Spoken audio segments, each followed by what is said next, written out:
అస్సలాము అలైకుం అందరికీ నమస్కారం. మీరు చూస్తున్న TD news KNR. DCC secretary Syed Jamaluddin గారు మనతో ఉన్నారు. సాబ్ అస్సలాము అలైకుం. బీసీ రిజర్వేషన్ల గురించి అసెంబ్లీలో తీర్మానం జరిగింది. వాటి విషయమై మీరు ఏం చెప్పదలుచుకున్నారు సార్?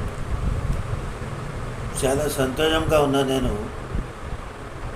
ఇప్పుడు ఏమంటే బీసీ సీలింగ్ ఎత్తివేతపై చాలా సంతోషంగా ఉన్నారు అందరూ బీసీలు. ఇది శుభవార్త సార్ అందరికీ. దీనికి 50% కూడా చేయవచ్చు. ఇది కాంగ్రెస్ గవర్నమెంట్ మంచి పని. దీంతో వాళ్లకు ఈ వచ్చే ఎలక్షన్లో కూడా చాలా కాంగ్రెస్ పార్టీకి కూడా లాభం అవుతుంది. ఈ కార్యక్రమానికి సమర్పించిన వారు ఆల్ ఫోర్స్ కాలేజెస్ కరీంనగర్. ఇప్పుడు సీలింగ్ ఎత్తివేత తర్వాత 42%కు ఆమోదం అయింది. అసెంబ్లీలో 42%కు ఆమోదం అయింది. అందరూ సపోర్ట్ ఇచ్చిండ్రు. కొందరు సగం సపోర్ట్ ఇచ్చిండ్రు, కొందరు మాట్లాడినారు. ఇది ఇప్పుడే కాదు, అప్పుడే కాదు, ఇప్పుడే కాదు అని. అది రేవంత్ రెడ్డి గారు ఏం చెప్పారు, నేను చూసుకుంటా, ఇది నా పని, నేను ఏ కష్టాలు వచ్చినా నేను చూసుకుంటా, మీరు నా ఫ్రెండే కదా అని ఒక ఎమ్మెల్యేకు చెప్పారు. కమలాకర్ గారు సలహా ఇచ్చిన తర్వాత చెప్పిండ్రు, ఏదో ఒకటి సలహా ఇచ్చిండ్రు.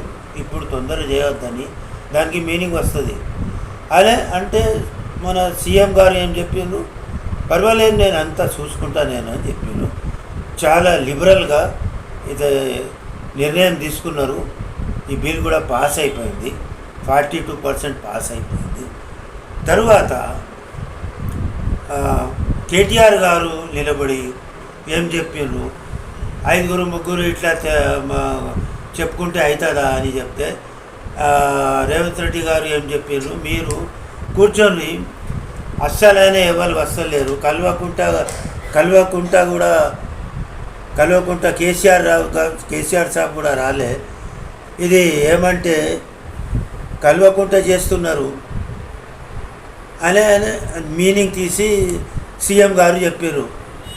The word is the Kalvakuntla అంటే వర్డ్ అంటే దానికి మీనింగ్ ఏం చెప్పినాడో కల్వకుంట చేస్తున్నారు. అది వాళ్ళు చెప్పుకున్నారు. నేనైతే ఇప్పుడు ఏం చెప్తున్నా అంటే చాలా మంచి వార్త, ఇది చాలా మంచి డిసిషన్. నేనైతే బరాబర్ నేను ఖుషిగా ఉన్నా. నేను సపోర్ట్ కూడా ఇస్తాను, నాతో నేను సపోర్ట్ ఇస్తున్నా, నేను భవిష్యత్తులో కూడా నేను సపోర్ట్ ఇస్తా.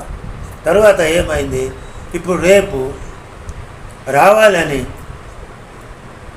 సీఎం గారు ఒక లెటర్ రాసి పంపిన్రు కేసీఆర్ గారికి, మీరు రాజ్భవన్కు రేపు రావాలి అని పంపిండ్రు.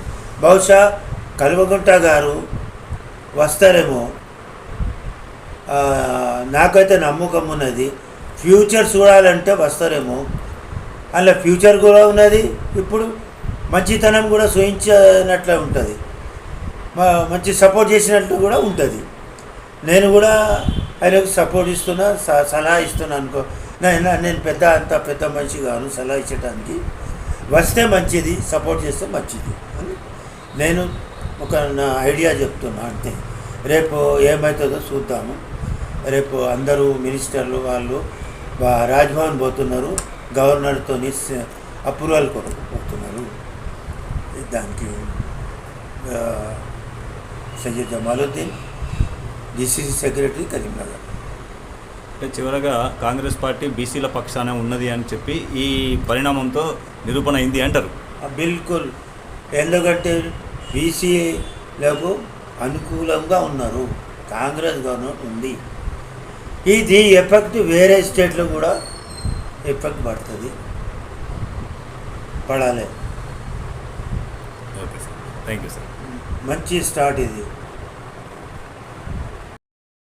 సమర్పించిన వారు ఆల్ ఫోర్స్ విద్యా సంస్థలు కరీంనగర్.